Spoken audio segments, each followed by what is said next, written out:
Spolužiaci, naša škola sa tento rok zapojila do projektu Noc čítania Biblie. Tento projekt organizuje Katolícke pedagogické a katechetické centrum a Rádio Lumen na celom Slovensku. Táto akcia sa koná v noci zo 14. na 15. decembra. Žiakov sme na túto akciu pozvali aj pomocou tejto videopozvánky.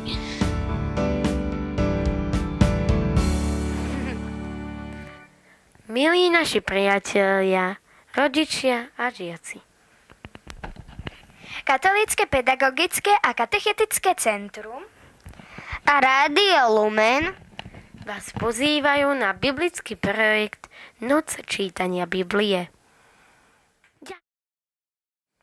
Cieľom projektu je spoznávať Sväté písmo, knihu kníh. Spoločne uvažovať nad tým, čo Božie slovo hovorí do nášho života.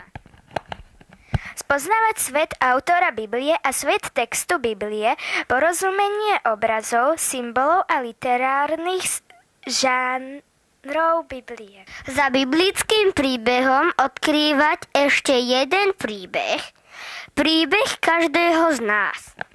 Zažiť spoločenstvo pri spoločnom počúvaní a čítaní Božieho slova.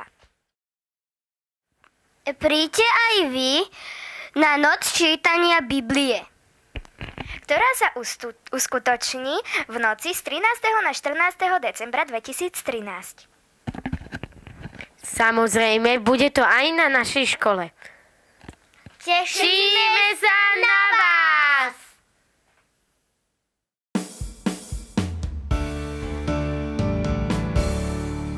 Tvorivé dielne. Deti si vyrobili malé knižočky, svoje vlastné sväté písma, do ktorých si nalepili vianočný príbeh. Po krátkej prestávke sa deti pobrali na cestu vianočným príbehom. Deti išli na 8 stanovíš, v ktorých ich čakali biblické postavy. Neskôr nasledoval kvíz, v ktorom deti museli odpovedať na otázky, ktoré počuli v texte.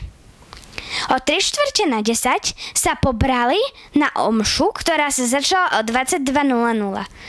Potom o 11:00 si pozreli film a uložili sa na spánok.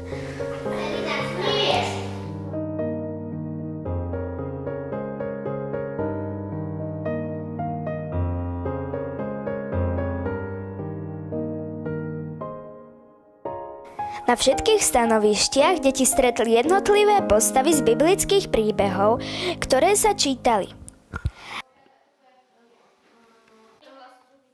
Najskôr prišli k Panne Márii, ktorá im prečítala svoj príbeh zvestovania, objavili v ňom aj prvú časť modlitby Zdravá z Mária a naučili sa mená, ktoré dal anjel Gabriel Ježišovi. Odtiaľ putovali do Ain Karim k Alžbete. Po vypočutí jej časti príbehu, v ktorom bola aj ďalšia časť modlitby Zdravá z Mária, jej pomohli prestrieť pre návštevu, ktorú čakala.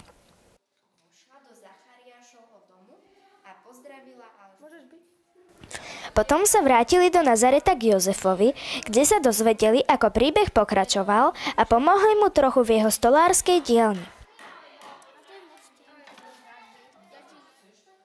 Od Jozefa sa pobrali rovno do Betlehema, aby nezmeškali Ježišovo narodenie.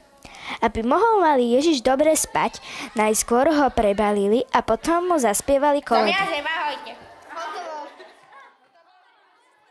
Navštívili aj pastierov na betlehemských lúkach, kde sa dozvedeli o tom, ako im anjel oznámil, že sa im narodil Spasiteľ a naučil sa niečo o pastierskom živote.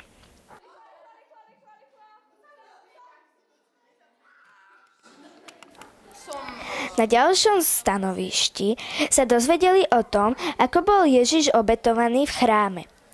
Stretli prorokyňu Annu a dozvedeli sa o dávnom proroctve, ktoré sa teraz naplnilo.